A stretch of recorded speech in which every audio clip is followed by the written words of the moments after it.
सभी को प्रणाम। हम पढ़ रहे हैं जन्म शताब्दी पुस्तक माला 47 अध्यात्म को जीवंत कैसे बनाएं। आइए आंखें बंद करते हैं, अपने अंतःकरण में, अपने हृदय में अपने इष्ट का ध्यान करते हैं। भावना करते हैं कि गुरु शक्ति का, गुरु तत्व का, समस्त ऋषि मंडल का, देव मंडल का प्रेम भरा आशीर्वाद हम सभी को प्राप्त हो रहा है और हम सभी अपने अंतःकरण, अपने जीवन को सफल बना रहे हैं और ये मनुष्य तन, ये मनुष्य जन्म सार्थक हो रहा है। प्रेम की दिव्यता की ये ऊर्जा पूरे ब्रह्मांड में प्रकाशित हो रही है और अनंत से अनंत तक जा रही है। इसी भाव के साथ सभी के मंगल के लिए एक गायत्री मंत्र। ओम भूर्भुवः स्वाहा तत्सवितुर्वरेण्यं भर्गो देवस्य धीमहि धियो यो नः प्रचोदयात्। इतना सुंदर, इतना दिव्य स्वाध्याय चल रहा है। गुरुदेव प्रार्थना का अर्थ समझा रहे हैं और प्रार्थना एक भावना है, प्रार्थना एक प्राण है, प्रार्थना आत्मा का गीत है, प्रार्थना आत्मा का संगीत है और जो अनुभव कर जाए उसका आजीवन मीत है। और गुरुदेव इसी में अलग अलग एग्जाम्पल दे रहे थे। तो गुरुदेव ने कहा भक्तों के जीवन को जाके देख लो, किसी भक्त ने खाली प्रार्थना नहीं करी, उन्होंने भगवान का काम किया। हनुमान जी ने भगवान का काम किया। और भक्त खाली नहीं बैठता है, भक्त तो अपने वाइब्रेशन से भी पूरे सूक्ष्म में हलचल कर देता है और स्थूल शरीर से भी कुछ ना कुछ भगवान का काम करता ही रहता है।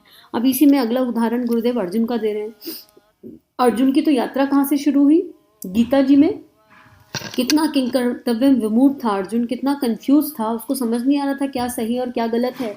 और पूरी गीता जी हो गई और कृष्ण जी ने, श्री कृष्ण ने कितना सुंदर ज्ञान दिया। ज्ञान योग समझाया, भक्ति योग समझाया, कर्म योग समझाया, डाटा, प्यार से समझाया, गुस्से से समझाया, सब कुछ करा। और लास्ट में क्या कह दिया आकर? लास्ट में कह दिया मेरी शरण में आ जा, शरणागत हो जा। और अर्जुन ने लास्ट में क्या कहा? सारी जिज्ञासा रखी, सारे प्रश्न रखे, सारे उत्तर रखे, लेकिन अल्टीमेटली क्या निकला? निष्काम कर्म। अब मैं आपकी शरण में हूँ, करिष्य वचनम तब। अब जो आप बोलोगे वो मैं करूँगा। समर्पण की पराकाष्ठा देखो। और प्रार्थना अपने आप को ऐसे ही समर्पित करवा देती है। जैसे अर्जुन ने खुद को दे दिया था, लास्ट में सारी बातें करके लास्ट में दे दिया, सारे ज्ञान एक तरफ रह गए, फिर उसके बाद किसी ज्ञान की जरूरत नहीं बची। अब जब कर्म करना और कर्म के फल की बात नहीं है, वो चाहिए ही नहीं, हर कर्म उस परमात्मा के लिए समर्पित है। और फिर अच्छा कर रहे हैं या बुरा कर रहे हैं इसका भी कोई मीनिंग नहीं है, पता ही नहीं चल रहा है। बस जो वो परमात्मा करवाते जा रहे हैं तो करते जा रहे हैं। मतलब फिर भक्ति का लेवल, भक्ति की पराकाष्ठा ये है जैसे माँ मीरा को विष दिया और वो विष पी गई और वो अमृत बन गया। ऐसे ही अगर हमें भगवान की राह पर परीक्षा देनी पड़े तो जो सात्विक जीवन जीते हैं उनके लिए नॉनवेज एक तरह का विष है। आपके सामने कोई आके नॉनवेज रख दे कि इसे खाओ, तो आप उसे भगवान का प्रसाद मान के ग्रहण कर जाओगे, आपको पता भी नहीं चलेगा। और ना वो परमात्मा आपके लिए उस नॉनवेज को भी सात्विकता की पराकाष्ठा पर ले जाए, बशर्ते आपके अंतःकरण में होना चाहिए वो भाव। तो वही अर्जुन के एग्जाम्पल से अब गुरुदेव हमें समझा रहे हैं क्या? भगवान श्री कृष्ण के सबसे प्रिय शिष्यों में से हमने अर्जुन का इतिहास देखा। अर्जुन ने भजन नहीं किया होगा बेटे, हमें नहीं पता कि भजन किया कि नहीं किया। अर्जुन ने जप ध्यान किया था बेटे, किया होगा, हमको नहीं मालूम कि उसने जप ध्यान किया। उसकी कुंडलिनी जगी थी क्या बेटे? हो सकता है जगी हो, पर हमको नहीं मालूम। हम ये वादा भी नहीं कर सकते कि जगी थी कि नहीं जगी थी, क्योंकि हमने तो अर्जुन को नहीं देखा। लेकिन जो देखा वो सबसे बड़ी बात थी। सबसे बड़ी उपासना साधना उसकी यह थी कि उसने भगवान के इशारे पर अपनी जिंदगी को खर्च करने का साहस किया।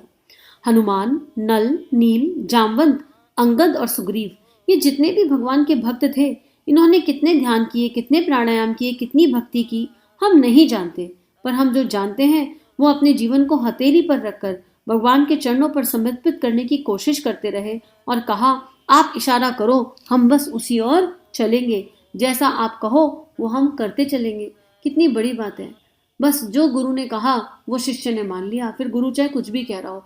तो हमसे तो गुरुदेव ठोक बजा बजा के कब से कह रहे हैं, पता नहीं कब से हम जन्म शताब्दी पढ़ रहे हैं और रोज आ रही है और एक ही बात कह रहे हैं, आत्मनिर्माण कर लो, इंद्रिय संयम कर लो, विचार संयम कर लो, भाव संयम कर लो, प्रार्थना कर लो, यज्ञ का, कर्मकांड का तत्वदर्शन समझ लो, ना जाने क्या क्या समझा चुके हैं। अपने जीवन को बदल लो, किसी दूसरे के जीवन में झांक के मत देखना। स्वाध्याय स्वयं के अध्ययन के लिए होता है, टूल्स एंड टिप्स दे रहे हैं। कभी प्रकाश की साधना कराते हैं, कभी तालियां बजवाते हैं, कभी हथेलियां रब कराते हैं। हमें तो पता नहीं क्या क्या बता रहे हैं।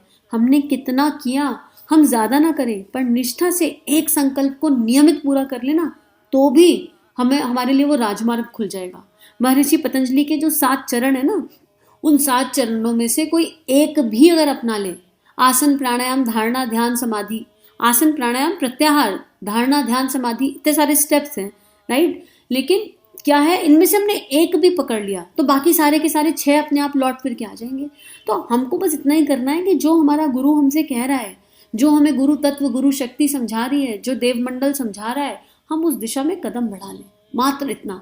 और उसके बाद अर्जुन की यात्रा हो या फिर मीरा की यात्रा, फिर कोई सी भी यात्रा हो, सारी यात्राएं अपने आप हो जाएंगी, क्योंकि फिर तो वो गोद में उठा लेगा ना, फिर तो वो चलेगा लेकर आपको चलना ही नहीं पड़ेगा।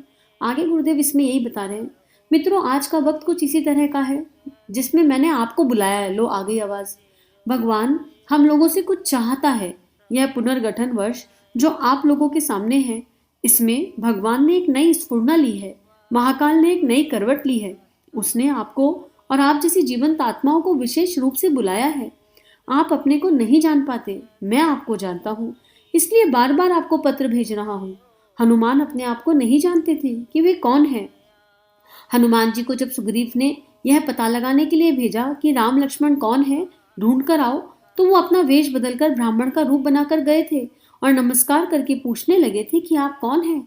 लेकिन राम उन्हें जानते थे, इसलिए पता लगाते लगाते हनुमान जी की तलाश करते अंगद को तलाश कर ऋषिमुख पर्वत पर जा पहुंचे। एक ही पहाड़ था, नहीं बेटे, वहां तो बहुत पहाड़ थे, किसी और पर वे जो भी जा सकते थे, लेकिन ऋषिमुख पर्वत पर इसलिए गए कि वहां हनुमान और अंगद जैसे उनके भक्त रहते थे। अब हम इस बात पे तो ट्रस्ट कर सकते हैं कि गुरु वाक्य ब्रह्म वाक्य, ये तो मानेंगे। और ये बात निश्चित है कि अगर ये ऑडियो आपके कान में पड़ रहा है, तो अगर आपको अपनी कोई विशेषता नहीं भी पता हो तो निश्चिंत हो जाओ, वो गुरु की तीखी नज़र ने, उनकी पैनी नज़र ने आपके जन्म जन्मांतर में झांक लिया है और उनको पता है कि आप में कुछ है। उन्हें निश्चित पता है और वो आपको निखारने के लिए तैयार है। क्या हम निखरने के लिए तैयार हैं? क्या हम चलने के लिए तैयार हैं? हम अपनी दीनता, हीनता, दुर्बलता सबको त्याग दो और इस बात का आनंद बनाओ कि अब गुरु की नज़र मुझ पर पड़ गई है। और गुरु की नज़र मुझ पर पड़ गई तो वो पारखी नज़र है। उसने मेरे कई जन्म झांके और मेरे अंदर कुछ तो उसने देखा, और जो भी देखा वो मुझे बता देगा। लेकिन मुझे वो टेस्ट तो देने पड़ेंगे ना, वो परीक्षा तो देनी पड़ेगी ना। ऐसा तो नहीं हो सकता कि हमने टिकट खरीदा और हम ट्रेन में ही ना बैठे, और कहें ट्रेन में बैठे ना, और कहें हमें फिर भी पहुंचा दिया जाओ। चल के उठकर ट्रेन में जाकर ट्रेन में बैठना तो पड़ेगा। तो अब गुरु रूपी इस ट्रेन में बैठ जाओ और फिर ट्रेन अपने आप चल के आपको मंजिल तक पहुंचा देगी। डेस्टिनेशन भी उनको पता है, यात्रा भी वही है, यात्री भी वही है। हम चलने के लिए तैयार हैं। तो सभी से हाथ जोड़कर अनुरोध है, जो इसको सुन रहे हैं, और फिर अकेले अकेले ट्रेन में जाओगे तो बोर हो जाओगे। बहुत सारे लोगों को अपने जैसे इकट्ठा कर लो। और अब अपने जैसे लोग ढूंढ के कहाँ से लाओगे? वो अपना ठेकेदारी नहीं है। बताते चलो, जो जो मिले उन्हें बताओ, जो जो मिले उन्हें बताओ। जो आपके जैसे होंगे, जिन्हें गुरु ने आपके साथ जोड़ा होगा, वो आके ट्रेन में स्वयं बैठ जाएंगे। तो आप छांटो मत, ऑडियो को आगे फॉरवर्ड करने से पहले दिमाग मत खर्च करो। हमारी बुद्धि गड़बड़ कर देती है, इसको दूं कि नहीं दूं, उसको पढ़ाऊं कि नहीं पढ़ाऊं, पता नहीं कौन क्या सोचेगा। ये सब त्याग दो, सब सारे प्रश्न मिथ्या है, सब छोड़ दो। मुझे अच्छा लगा है तो मेरे संपर्क में जितने भी हैं सब तक जाएगा ही जाएगा। फिर कोई मुझे पागल कहे या कोई समझदार कहे, मुझे क्या ही अंतर पड़ रहा है।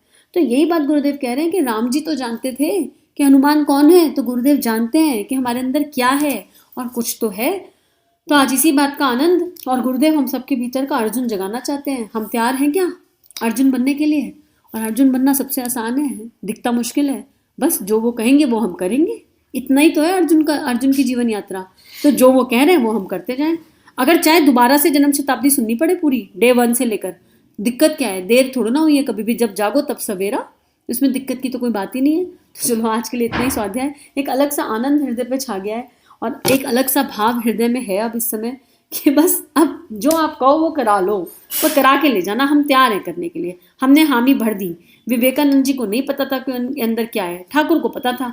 आखिर में थक के कह दिया ठाकुर से, अच्छा ठीक है, आप जो कहोगे मैं वो करूँगा। ठाकुर ने कहा बन गई बात, बन गई बात, वाह, अब ये वो करेगा। और नरेंद्र से विवेकानंद बन गए। तो हम भी बस कह देते हैं, अच्छा जो आप कहोगे वो हम करेंगे, हमसे करा लो, हम तैयार हैं बस। और गुरुदेव प्रसन्न हो जाएंगे, आनंदित होंगे और कहेंगे बन गई बात। तो चलो आज बात बना देते हैं, संकल्प के साथ एक निष्ठ होकर बोलते हैं, हम आपको पूर्ण रूप से समर्पित हैं। आपने हमें ये स्वाध्याय पहुंचाया, आपने अपने ज्ञान का, अपने प्रेम का प्रकाश हम तक पहुंचाया, आपको बहुत बहुत आभार है। अब ये यात्रा आपको समर्पित है, आप जो चाहे हमसे करवा लो, हम संकल्पित हैं। बस इसी पे आज का स्वाध्याय समाप्त करते हैं, लेकिन चिंतन अब शुरू हुआ है। सबके हृदय में एक वाइब्रेशन है और जो तब तक घूमती रहेगी, जब तक घूमती रहेगी, जब तक आप पूरे दिल से संकल्पित नहीं हो जाओगे कि अब हम तैयार हैं अर्जुन बनने के लिए। सभी को बहुत बहुत सारा गुरु सत्ता का प्यार।